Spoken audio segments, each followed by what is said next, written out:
Hello everyone, welcome to our YouTube channel. आप सभी का बहुत बहुत स्वागत है। आज हम हिस्ट्री की क्लासेस शुरू कर रहे हैं और सबसे पहले हम इसको समझेंगे। और इस वीडियो को बनाने का मेन पर्पज़ ये है, जो बच्चे करंट अफेयर जनरल नॉलेज की क्लासेस करना चाहते हैं, जिन्हें पूरा जीएस अच्छे से पढ़ना है, स्टैटिक जीके पढ़ना है, उनके लिए ये बहुत अच्छी क्लास है। आप ऑल ओवर इंडिया जो भी एग्जामिनेशन में बैठेंगे जहाँ पर जीके जीएस आता है, आपके लिए ये क्लासेस बहुत ही ज़्यादा बेनिफिशियल होंगी। ये हिंदी में है, पहले मैं हिंदी में पढ़ा रहा हूँ, उसके बाद कोशिश करूँगा कि इसको इंग्लिश में भी इसके क्लासेस को कंटिन्यू करूँ। चलिए स्टार्ट करते हैं। सबसे पहले हम समझेंगे इतिहास का जनक किसे कहा जाता है। हेरोडोटस को कहा जाता है। इन्होंने हिस्टोरिका नाम की पुस्तक लिखी थी। ठीक है, हेरोडोटस और हिस्टोरिका नाम की पुस्तक लिखी थी। प्रागैतिहासिक काल में वह काल जिसके लिए कोई लिखित सामग्री हमारे पास उपलब्ध नहीं है और जिसमें मानव का जीवन अपेक्षित पूर्णतः सभ्य नहीं था, उसे हम प्रागैतिहासिक काल कहा जाता है। इस काल में 3 भाग थे। पहला पुराण पाषाण काल, मध्य पाषाण काल और नवपाषाण काल। अगर हम पुराण पाषाण काल की बात करें तो अज्ञात काल से लेकर 8000 ईस्वी पूर्व तक ये समय था। मध्य पाषाण काल की बात करें तो 8000 ईस्वी पूर्व से लेकर 4000 ईस्वी पूर्व तक था और नवपाषाण काल 4000 से लेकर 2500 ईस्वी पूर्व तक था। आगे अगर हम बात करें तो आग का आविष्कार कब हुआ था? आपका पुरापाषाण काल में हुआ था। पहियों का आविष्कार नवपाषाण काल में हुआ था। मनुष्य ने घर बनाने की प्रवृत्ति नवपाषाण काल में सीखी थी। मनुष्य ने सबसे पहले कुत्तों को अपना पालतू पशु बनाया था। तो आपसे पूछा जाता है कि सबसे पहले पालतू पशु किसे बनाया गया था? तो कुत्तों को। कृषि का आविष्कार नवपाषाण काल में हुआ था। पुरापाषाण काल में मानव की जीविका का मुख्य आधार शिकार था। वो शिकार करते थे, वही उनका मुख्य मतलब जीविका का आपका आधार था। मनुष्य ने सबसे पहले तांबा धातु का प्रयोग किया था। तो सबसे पहले मनुष्य ने कौन सी धातु का प्रयोग किया था? तो तांबा धातु का। मनुष्य द्वारा प्रयोग किए जाने वाले प्रथम औजार कुल्हाड़ी था। सबसे पहला हथियार कुल्हाड़ी था।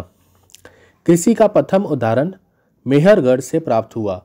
सबसे पहले हमें कृषि का प्रथम उदाहरण कहाँ से प्राप्त होता है? मेहरगढ़ से। भारतवर्ष शब्द का सर्वप्रथम उल्लेख हाथी गुफा अभिलेख में मिलता है।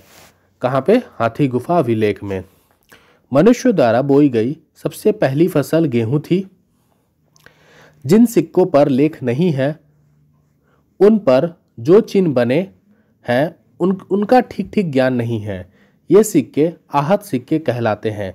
मतलब इसके बारे में ज़्यादा नॉलेज नहीं मिल पाई, जानकारी नहीं मिल पाई, तो इसे हम आहत सिक्के कहलाते हैं।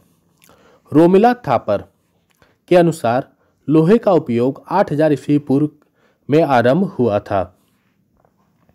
अब हम बात करते हैं प्रमुख वेद की। भारत के सबसे प्राचीन ग्रंथ वेद का शाब्दिक अर्थ ज्ञान है। वेदों की संख्या 4 है। अगर हम वेदों की संख्या जाने तो 4 है। ऋग्वेद, यजुर्वेद, सामवेद और अथर्ववेद। ऋग्वेद की अगर बात करें तो ये सबसे प्राचीन वेद है।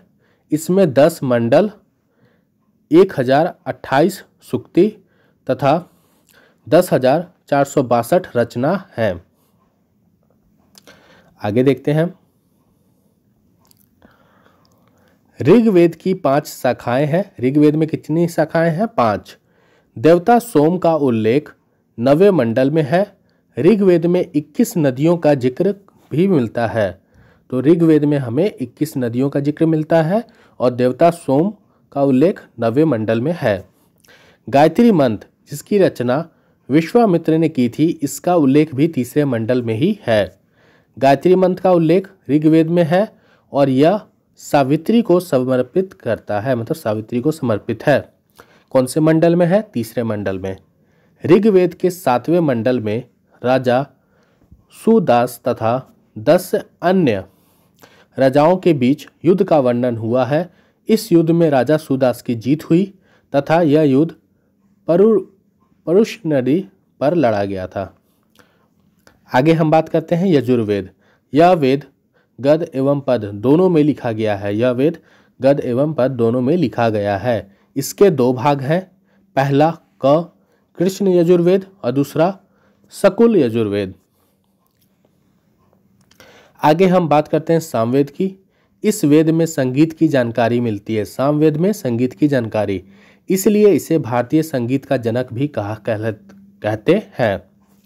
सामवेद में कुल 1549 रचनाएं हैं, मात्र 78 ही नई हैं और शेष ऋग्वेद से ली गई हैं।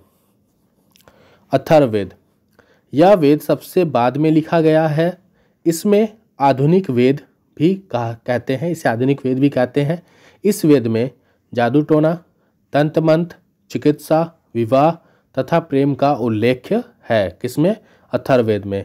अथर्व की दो शाखाएं हैं, एक पिपलाद और दूसरा सोनक। अथर्ववेद को ब्रह्मवेद भी कहा जाता है। इसमें यह बताया गया है कि सभा तथा समिति प्रजापति की दो पुत्रियां हैं। वेदांग की कुल संख्या 6 है। वेदांगों की कुल संख्या कितनी है? 6 है। पहला शिक्षा, ज्योतिषी, व्याकरण, कल्प, निरुक्त और छंद। पुराणों की अगर कुल संख्या जाने तो 18 है। पुराणों की रचयिता लोमहर्ष हैं। पुराणों में सबसे प्राचीन पुराण मत्स्य पुराण है। पुराणों में सबसे प्राचीन पुराण कौन सा है? मत्स्य पुराण है। वर्तमान उपलब्ध पुराण गुप्त काल के आसपास के हैं। विष्णु पुराण का संबंध मौर्य वंश से है और वर्तमान उपलब्ध जो पुराण है वह गुप्त काल के आसपास है। एक मिनट में हटा देता हूँ ये सब चीज़ें। विष्णु पुराण का संबंध मौर्य वंश से है, मत्स्य पुराण का सातवाहन वंश से तथा वायु पुराण का संबंध गुप्त वंश से है। तो ये सब चीज़ें आपको जानकारी होनी चाहिए। अर्थशास्त्र के लेखक चाणक्य हैं। अर्थशास्त्र के लेखक कौन है? चाणक्य हैं। इसके दो अन्य नाम हैं, विष्णुगुप्त तथा कौटिल्य। विष्णुगुप्त और कौटिल्य। अर्थशास्त्र एक राजनीतिक शास्त्र है। इसमें मौर्य काल इतिहास की जानकारी है। तो अर्थशास्त्र जो बुक है यह एक आपकी राजनीतिक बुक है। इसे आप इकोनॉमिक्स की बुक मत समझिएगा, ये आपकी पॉलिटी की बुक है जिसमें राजनीतिक ज्ञान दिया गया है। तो आज हमारा इतिहास का डे 1 था और डे 1 में मैंने आज आपका ये फर्स्ट वीडियो है हमारी डे 1 की फर्स्ट लेक्चर है, लेक्चर नंबर 1 है। और बाकी मैं कोशिश करूंगा कि हर एक पेज, जैसे ये एक पेज आज मैंने आपको पढ़ाया अंडरलाइन करके, ऐसे ही एक दिन में 2-2 वीडियो आपको देता रहूं। हर पेज की छोटा छोटा वीडियो रहेगा, आप इसे देखिए, इसमें से नोट्स बना के अपने रखते जाइए और बाकी अपना ग्रुप में शेयर कीजिए, अपने दोस्तों में शेयर कीजिए, इस चैनल को सब्सक्राइब कीजिए जिससे आपको अच्छे अच्छे कंटेंट मिलते रहे और आपका एग्जाम्स भी क्लियर होते रहे। मिलते हैं नए वीडियो में। जय हिंद।